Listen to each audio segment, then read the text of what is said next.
জাতীয় নির্বাচন আমার বিষয় না, আমি চিন্তাও করি না। যাদের শোনেন হোক, যাদের চিন্তা করার কথা তারা করছে।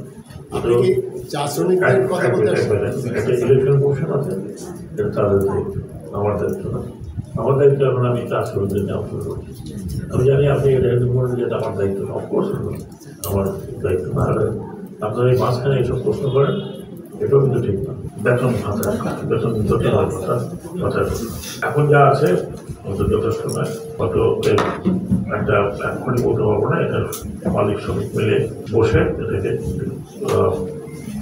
একটা নতুনভাবে নির্ণয় করতে হবে। কারণ কালকে যে আমরা শুনলাম হচ্ছে ফ্যাক্ট যে অপশনে যে প্রাইস উৎপাদনের খরচের থেকে কম। যে একটা মালিকের যদি পকেটে পয়সা না থাকে, তাকে আমি জোর করে বলি তার বেতনটা বাড়ায় দিতে অবশ্য বাড়াতে নাই, পালায় যাবে, কারণ অনেকে পালিয়ে গেছে। এটা আপনাদেরকে একটু ধৈর্য করতে হবে।